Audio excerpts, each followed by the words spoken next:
The January transfer window is a pivotal part of every championship season. It gives clubs a second chance to fill any gaps in their team or even strengthen further. Over the years, it's played a massive part in deciding who goes up and who goes down. It can make or break a team's season. So whose business has stood out? Let's have a look, shall we? I'm Ryan Dilks from the second tier, and this is the top 10 transfers of the January window in the championship. Quick side note, if I haven't included your new signing from Sweden, it's probably because I don't know enough about them for them to be included in this list.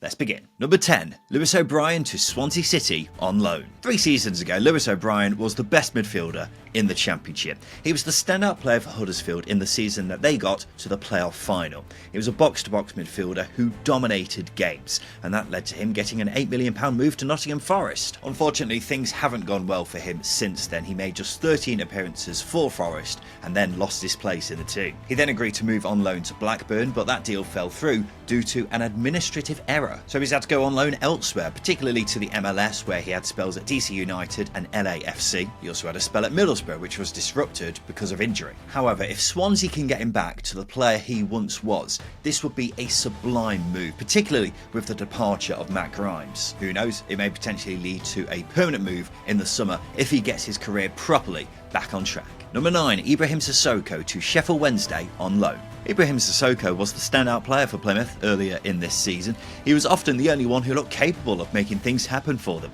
So it was a big loss when he got injured for 3 months, and it was an even bigger loss when he got recalled just as he was getting back to fitness. But one team's loss is often another team's gain. This is a great move for Wednesday, an exciting young winger who loves running at defenders. If he can get back to his previous form and fully fit, it could see Wednesday go close in the race for the top 6. Number 8, Tom Cannon to Sheffield United for £10 million.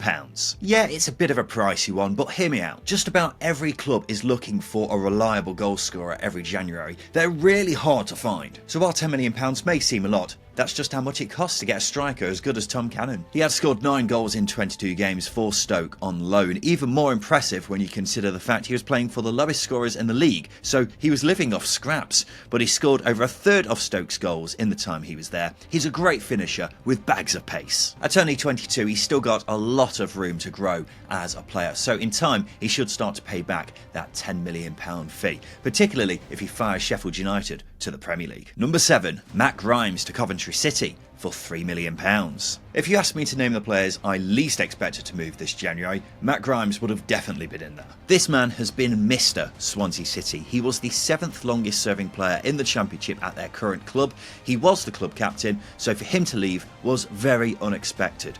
But Coventry are getting themselves one of the best midfielders in the Championship at a bargain price. He is the definition of consistency, always puts in a 7 out of 10 performance. He's also always available. In the period between Swansea getting relegated from the Premier League in 2018 and the point where Grimes left, he only missed 4 league games. He's a brilliant passer, superb at set pieces, and will play a big part in Coventry's hopes of getting promoted going forwards. Number 6, Adam Armstrong to West Brom on loan. This move was announced more than 12 hours after the transfer window slammed shut. In fact, I had recorded this video before this move got announced. But I went back and re-recorded this bit simply because I had to include this move. And the reason is, Adam Armstrong is a bagsman at Championship level. Over his last 3 seasons in the second tier, he scored 65 goals in 132 appearances. That's a goal every 2 games over a 3-year period. That's insane consistency. Just last season, he also got 13 assists as well for Southampton. This man truly flourishes in the Championship. In the Premier League, he's struggled. In 88 appearances, he's only scored 6 goals. So it looks as if he's one of several players over the years who have proven to be too good for the Championship, but not good enough for the Premier League. But West Brom won't care. They have needed some extra goals, with Josh Maja being by and large the only one scoring for them, but he's now out injured, and this is one hell of a way to replace him. This move also sees Armstrong reunite with Tony Mowbray, a man who took his game to a new level when they were working together at Blackburn. So hopefully Mowbray can do that again here, and if he can, West Brom have got themselves a player who will prove to be a pivotal part of their push for the playoffs once again this season. This video is brought to you by our good friends at SBK. If you haven't heard of them yet, then where have you been? SBK's comprehensive range of markets and exclusive offers makes it the best place to bet on the Championship this season. Whether you're creating an accumulator or customising your bet builder, SBK has got you covered. Don't believe us? Sign up today and find out. Number 5. Wilson Isidore to Sunderland for £5 million. Wilson Isidore has obviously spent the first half of this season on loan at the Stadium of Light, scoring 10 goals in 27 appearances. Sunderland have been missing a good striker for a long time, but Isidore has finally filled that void. His pace, power and finishing ability has made him one of the standout forwards in the league so far. Of course, he has had a couple of notably bad games, including missing 2 penalties against Burnley, but who's counting then? Overall, he's been brilliant, so for Sunderland to get him for just £5 million in today's market is great value. As I was alluding to earlier with Tom Cannon, top strikers are really hard to find in today's market, so £5 million is a great bit of business. Particularly for a lad who's only 24, he's got loads of room to grow. Number 4. Marcus Edwards to Burnley on loan.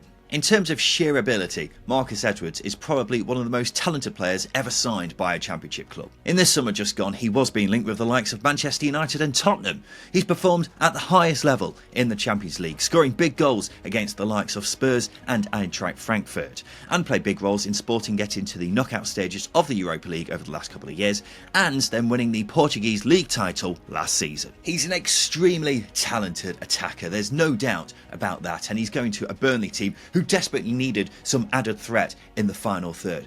So why isn't he higher in this list? Well, there's a couple of reasons. Firstly is his issues at Sporting this season. He's reported to have fallen out with the new manager there due to a lack of commitment. The other is to do with his new manager because Scott Parker has a terrible record of getting the most out of flair players. We've seen that happen this season with Burnley, so fingers crossed Scott Parker doesn't put a leash on him and take away his unpredictability and flair. Overall though, this is still a very exciting deal for Burnley, and the fact they've got the obligation to buy if they get promoted means they will get a massive talent if they go up. Number 3, Matt Clark to Derby County for £500,000. I have got a bit of bias with this one, but that's because I rate Matt Clark so highly as a centre-back. In the second half of last season, he was one of the standout defenders in the division. Statistically, he was superb for a Middlesbrough side who finished just outside the playoffs, so for him to move to a Derby County side fighting to stay up just a few months later is a brilliant get for the Rams. He started really well for Middlesbrough this season as well before getting injured, and it seems the big reason why they've let him go is because Michael Carrick just simply prefers defenders who are better with the ball at their feet. But in terms of sheer defensive ability, Matt Clark is one of the best in the division. I'm surprised he's gone to a club fighting to stay up like Derby. The weird thing about this move is it's only a deal until the end of the season, so it'll be interesting to see how that plays out over the summer, but this could be the best pound for pound signing of the window if he keeps Derby up and stays around beyond the end of the season. Number 2, Louie Barry to Hull City on loan. The big thing for me here is how much competition Hull City fought off to get Louie Barry. He was without a doubt the most sought after player in the whole of the Championship this January. Pretty much every club in the league had been linked with him at some point. Many clubs a lot higher in the Championship table than Hull City are right now. So for them to win the race to get him is very impressive. He was clearly too good for League One, scoring 15 goals in 23 games, many of which were absolutely outrageous. So it's very exciting to see what he can do now at Championship level. Hull have of course struggled this season, they've particularly been struggling for goals. So getting in an exciting player like Louie Barry is a real statement signing, and in the long term it may end up with them getting him permanently, who knows? And the best signing of the January transfer window in the Championship is Enzo Le Fee to Sunderland on loan. It just has to be him because this is one of the most high profile signings in Championship history. Just 6 months earlier, Enzo Le Fee was one of the most sought after players in Europe. He'd come off the back of an exceptional season with Rennes. He was emerging as one of the most talented young midfielders across the continent, which is why Roma spent €23 million on him this past summer. But after only playing a handful of games over in Italy, he needed a move away, and somehow Sunderland got him. The main reason was because Sunderland manager Regis Lebris played a big part in his development over at Lorient. Still though, for him to come to the Championship is insane, and to even have the obligation to buy him if they get promoted is also mad. He did have a bit of a slow start to his Sunderland career, but that is understandable considering the amount of minutes he's played this season. However, we saw against Middlesbrough on Monday night what he can do when he's up to speed, and if that's a sign of things to come, then God help us. The bottom line here is though, this signing gives Sunderland the star quality they need to match the other teams fighting for automatic promotion this season. Enzo Le Fee could be the key in Sunderland going all the way in this remarkable season. So there we have it. This has been my top 10 signings in the January transfer window in the Championship. Who do you think has been the best signing of the window? Let me know in the comments section below. If you've enjoyed the video, make sure you like and subscribe for more content like this. I've been Ryan Dilks from the Second Tier, and a big thank you for watching.